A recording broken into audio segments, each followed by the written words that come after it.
get ready for a trip back in time.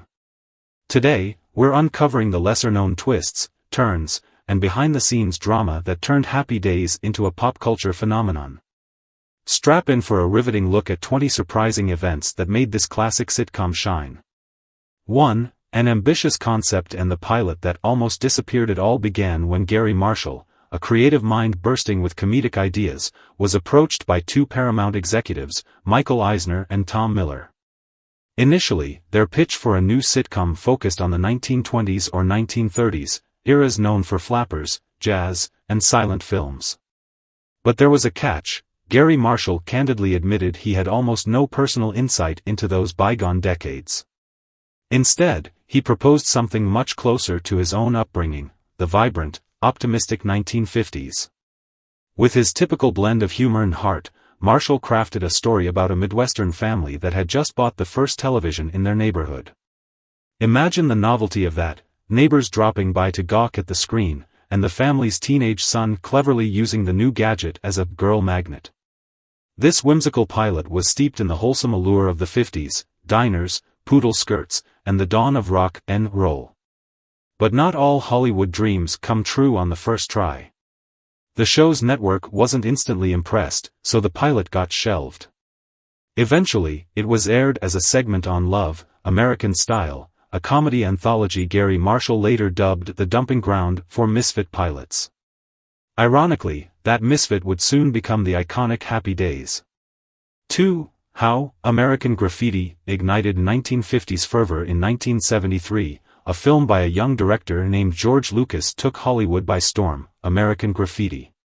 Although its plot was set in 1962, the movie's vibe evoked the breezy freedom, classic cars, and jukebox hits that people largely associated with the late 50s and early 60s.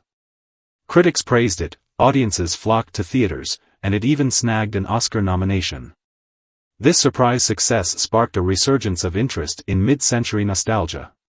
Realizing that America was ready to reminisce about leather jackets and sock hops, Paramount saw an opportunity. They dusted off Gary Marshall's dormant teen in the 50s concept and gave him the green light to transform it into a full-fledged sitcom.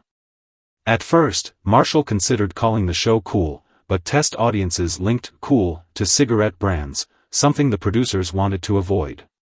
So, in an effort to capture a sense of optimism and sunshine, producer K.L. Klein-Schmid offered up a fresh title, Happy Days. This new moniker was perfect. It hinted at the rosy lens through which the show would portray its characters and their day-to-day escapades. With the winds of nostalgia at their backs, the creative team launched a series that would become a cultural touchstone for years to come. 3. Ron Howard's Draft Dilemma. While Happy Days was starting to take shape, Ron Howard, best known at the time for playing the lovable Opie on The Andy Griffith Show, was pursuing a different path. He'd enrolled at USC's School of Cinematic Arts, hoping to develop a career behind the camera rather than in front of it. However, just as his directing ambitions were taking flight, a major concern loomed over him, the possibility of being drafted for the Vietnam War. Student deferments were becoming a thing of the past, so Howard's draft number suddenly felt ominously low. Rumor had it that if he was working for a big production company with many employees, he might secure an occupational deferment, since his potential absence could impact dozens of jobs. Paramount, being a heavyweight in the industry, fit the bill perfectly.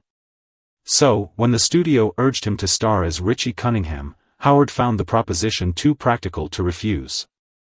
Though he was uneasy about returning to a weekly TV role, the decision paid off quickly. Not long after he filmed the pilot, President Nixon ended the draft.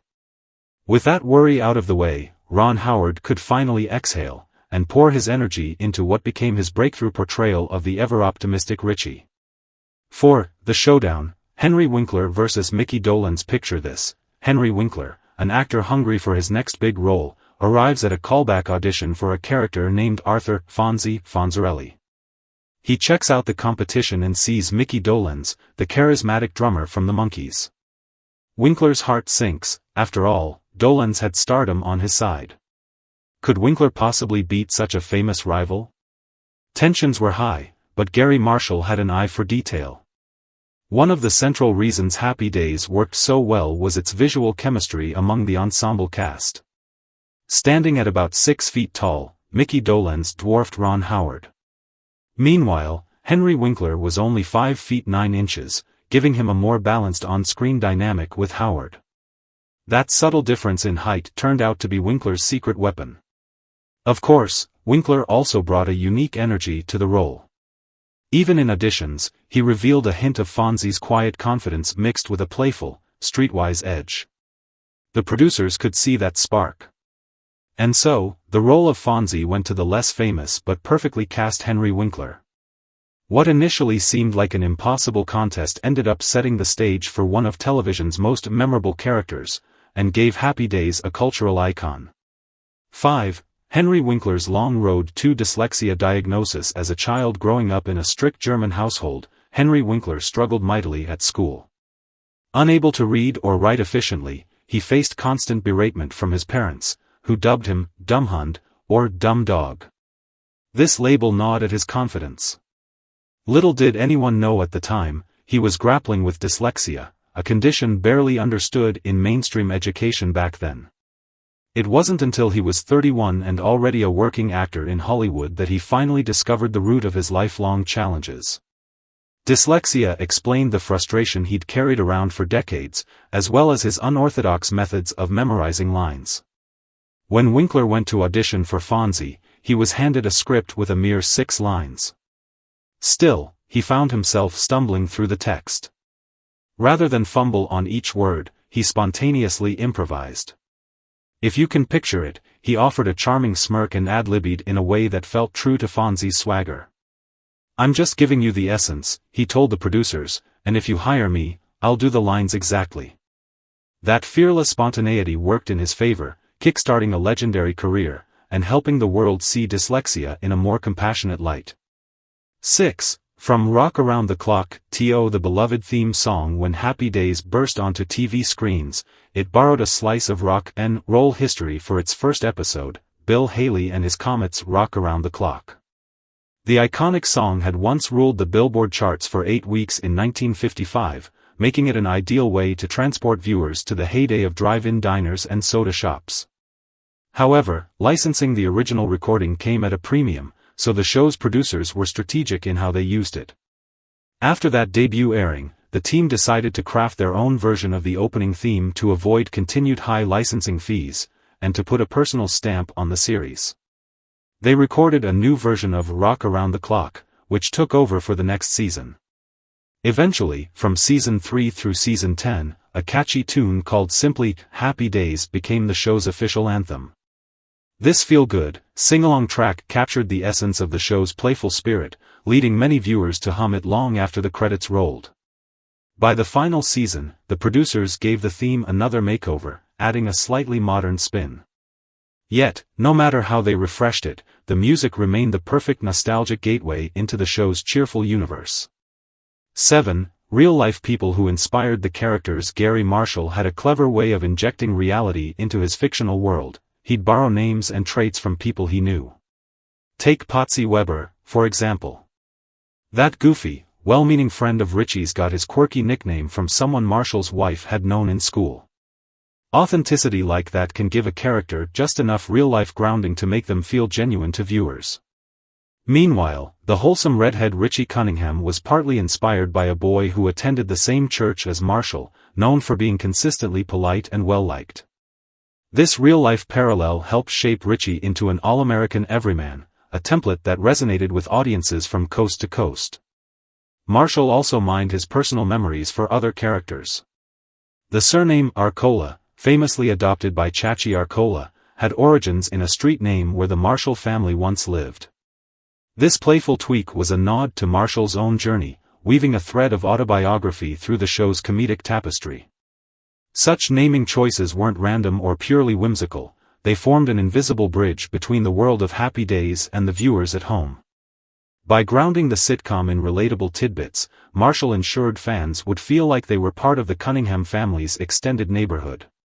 8. The out-of-this world arrival of MORK in a universe that was otherwise anchored in 50s Americana. The sudden appearance of a zany alien named MORK might seem like a bizarre creative detour. Yet it all stemmed from Gary Marshall's young son, who was smitten with the intergalactic wonder of Star Wars. Perhaps half-jokingly, he told his dad that Happy Days needed some extraterrestrial flair. Gary Marshall, never one to dismiss an amusing idea, took the suggestion seriously.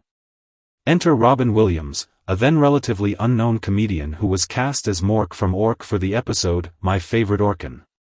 From the moment Williams stepped onto the set, the atmosphere changed. Henry Winkler recalled how every take with Williams turned into an exercise in self-restraint. Winkler had to bite his tongue to avoid breaking character and laughing uncontrollably at Williams' wild improvisations. The gamble paid off. Mork's comedic chaos was such a hit that the network greenlit an entire spin-off called Mork and Mindy. And though Mork's arrival initially seemed as far-fetched as a flying saucer, it became a testament to how Happy Days was willing to break its own mold. This show, set in the nostalgic 50s, somehow found room for a little alien oddity, and fans absolutely loved it. 9. Jumping the shark. When a show goes too far in the 5th season, Happy Days filmed a storyline that sent the gang to Hollywood. During that arc, Arthur Fonzarelli, typically more at home fixing motorcycles or snapping his fingers to summon admirers, found himself on water skis. As the tension built, Fonzie decided to attempt a jaw-dropping stunt, leaping over a captive shark. The moment he soared into the air, Happy Days flew headlong into television folklore. Initially, the stunt was designed to showcase a new, thrilling side to Fonzie, highlighting his confidence, and Henry Winkler's real-life water skiing skills. But for some viewers and critics, the image of the leather-jacketed rebel literally jumping a shark felt absurd. They claimed the show was scraping the barrel for attention-grabbing stunts, sacrificing genuine storytelling in the process. Before long, the phrase, jumping the shark, entered the pop culture lexicon, signifying the point at which any series, once beloved, veers into gimmicky territory and starts its decline. Ironically, Happy Days continued for several more seasons, retaining a loyal audience. But that scene left an indelible mark on how fans and critics talk about TV shows that push beyond believable limits. Jumping the shark became a cautionary term that extends far beyond 70s sitcoms. 10. Henry Winkler's almost death-defying stunts. If you think Fonzie's water-skiing leap was mere Hollywood trickery, think again. Long before Henry Winkler donned the leather jacket, he'd spent youthful summers as a water-skiing instructor at a camp, honing his skills enough to handle tricky stunts. During casual set conversations, Winkler mentioned his past expertise, and the writers smelled an opportunity to spice up Fonzie's storyline. When the time came to shoot the famous Jump the Shark sequence, Winkler insisted on performing most of the water skiing himself. Producers were intrigued but cautious. After all, Fonzie was a massive draw for the show, and a serious accident would have spelled disaster. Ultimately, Winkler did everything but the climactic shark jump, which required a stunt professional for safety reasons. To accommodate his skiing moves, the costume department even modified Fonzie's leather jacket, removing the lining so Winkler wouldn't sink like a rock. This behind-the-scenes creativity, blended with Winkler's genuine skill, brought authenticity to a scene that might otherwise have felt purely outlandish. While the Jump the Shark moment drew laughs and eye rolls in retrospect, it also showcased Winkler's commitment to going the extra mile, or the extra wave, to keep fans on the edge of their seats. 11. The legendary leather jacket that made fashion history. Originally, producers weren't keen on decking Fonzie out in full leather. They worried that a leather jacket would make him appear too much like a tough guy, potentially clashing with the show's family-friendly tone. Instead, they outfitted him in a neutral windbreaker. However, when Gary Marshall saw the windbreaker on camera, he felt it lacked that special spark. He fought the network to let Fonzie don the leather for certain scenes, especially when he was near his beloved motorcycle. Before long, the jacket and the character became inseparable. Fonzie's confident strut paired perfectly with that slick leather, embodying an era of rebellious cool, without ever losing his good heart. As Happy Days soared in popularity, the jacket became almost as famous as the show itself. Fans copied Fonzie's style, local shops sold look-alike jackets, and the Fonz became the definitive image of 1950s swagger. Decades later, one of Fonzie's actual leather jackets found its way into the Smithsonian National Museum of American History. It now stands among artifacts of profound cultural significance, symbolizing not just happy days, but an entire generation's longing for freedom, confidence, and a well-placed IE to top it all off. 12. The mystery of Chuck Cunningham's disappearance. Early in Happy Days, viewers could spot Richie's older brother, Chuck, strolling around the Cunningham home, sometimes bouncing a basketball, sometimes giving half-baked advice. Then, out of nowhere, he vanished, never to be mentioned again. No tearful goodbye, no character arc closure, just poof. Chuck evaporated from the narrative as if he'd never existed. In later seasons, the family dynamic carried on seamlessly with Mr. and Mrs. Cunningham, Richie, and Joni, leaving audiences to scratch their heads. Didn't Richie have an older brother? Over time, fans latched onto this bizarre plot hole, coining the phrase, Chuck Cunningham syndrome, to describe any TV character who disappears without explanation. Hollywood is filled with examples, but Chuck Cunningham is arguably the patron saint of abruptly axed roles. Why did this happen? Several theories abound. Some blame creative direction. Producers realized that Chuck added little to the core storylines. Others claim disagreements behind the scenes made it easier to drop the character entirely. Regardless of the real reason, Chuck's abrupt exit remains one of classic television's most memorable mysteries. Even decades after Happy Days ended, fans still joke about Chuck's whereabouts, imagining he went off to college or joined a basketball league that never let him come home. 13. The expansive Happy Days universe. Happy Days wasn't just a show, it became a launchpad for multiple spin-offs, each with its own unique flavor. The two best-known success stories are Laverne and Shirley and Mork and Mindy. The former followed two blue-collar gals working at a Milwaukee brewery, while the latter ventured into comedic sci-fi territory with Robin Williams' unpredictable alien escapades. Both soared in the ratings, proving that the Happy Days universe had endless possibilities. But it didn't stop there. Joni Loves Chachi put a romantic lens on Richie's younger sister, Joni, and Fonzie's cousin, Chachi. Then came Blansky's Beauties, Out of the Blue, and even a couple of animated series, The Fonz and the Happy Days Gang and Laverne and Shirley in the Army, which further tested how far the audience's appetite extended. Some found success, others fizzled quickly. Despite the varying levels of popularity, these spin-offs reinforced just how beloved the world of Happy Days had become. Audiences craved more time with their favorite characters, or at least more comedic scenarios set in that warm, retro vibe. Some historians argue that Happy Days pioneered today's trend of interconnected TV universes. Love them or hate them, these shows proved the original series' cultural might. 14. The rise and fall of Pinky Tuscadero. By the time Season 4 rolled around, Happy Days had perfected its blend of humor, heart, and Americana charm. The creative team sought a fresh plotline to keep viewers engaged, so they introduced Pinky Tuscadero, a sassy daredevil on a motorcycle.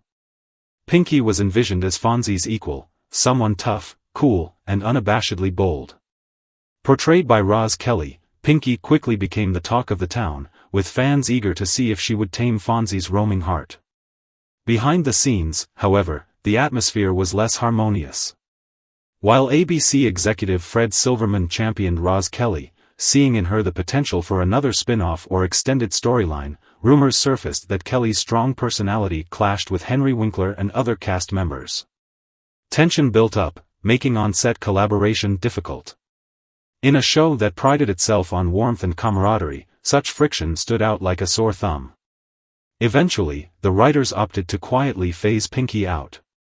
One moment she was revving her bike, headlining episodes called Fonzie Loves Pinky, and the next, she was gone, barely a mention in subsequent storylines. It was a swift exit that left fans puzzled.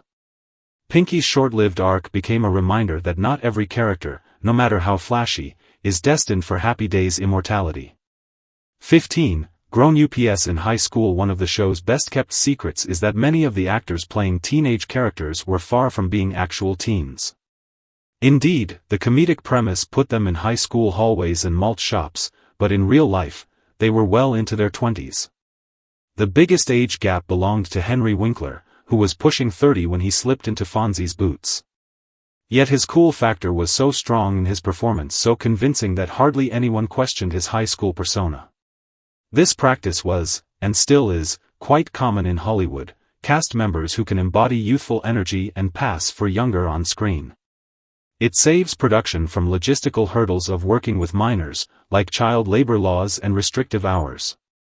Audiences suspend their disbelief as long as the acting feels authentic. And with Happy Days, authenticity wasn't a problem. Ron Howard and Don Most also had a few more years under their belts than their characters, but their charming innocence never felt forced. As time passed, the show cleverly steered its storylines toward adulthood, college life, and beyond, gradually phasing out the high school setting. This transition allowed the cast to sync better with their real ages, proving that Happy Days could adapt and grow alongside its devoted fans. 16. Tom Hanks delivers a flying kick. Long before Tom Hanks was America's beloved everyman in films like Forrest Gump and Saving Private Ryan, he made a surprising stop in the Happy Days universe. In a season 10 episode, Hanks guest-starred as a character with a grudge against Fonzie. Instead of a typical comedic showdown, the tension exploded into a martial arts duel, complete with Hanks' character delivering a well-placed karate kick that sent Fonzie crashing through a window. This cameo role was small, yet it showcased Hanks' knack for comedic timing and on-screen presence. Ron Howard, who had already worked with Hanks on set, took note of his talent.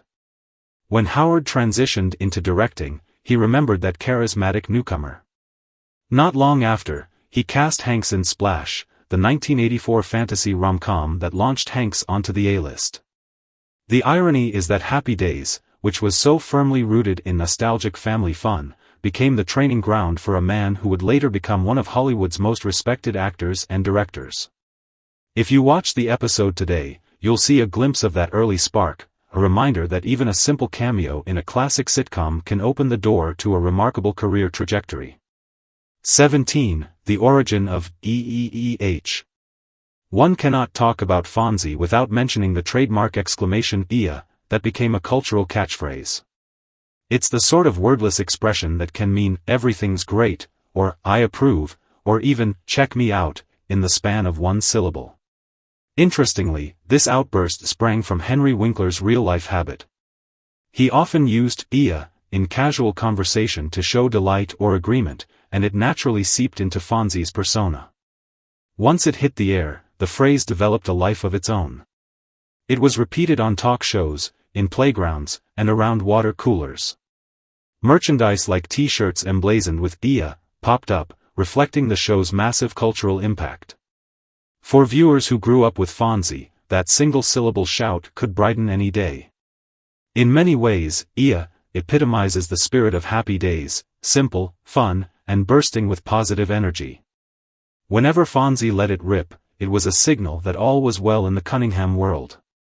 Fans still fondly recall that joyous exclamation decades later, demonstrating how a little improvisational quirk, born from Winkler's unique approach to acting, became one of the most memorable catchphrases in television history.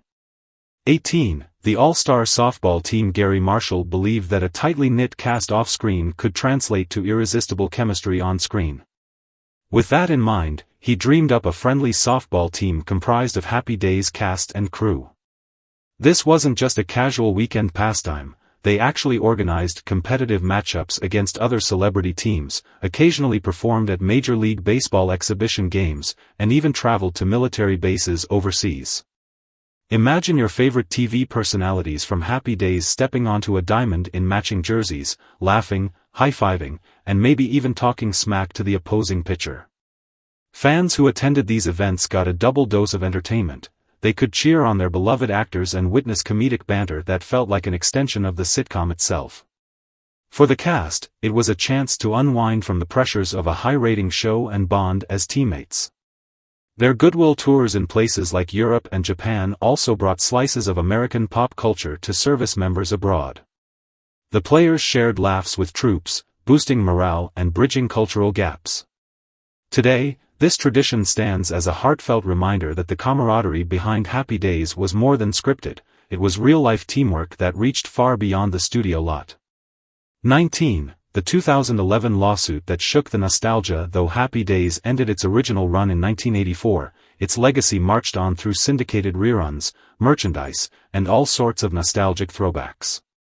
By 2011, however, some cast members felt they weren't receiving their fair share of the financial pie.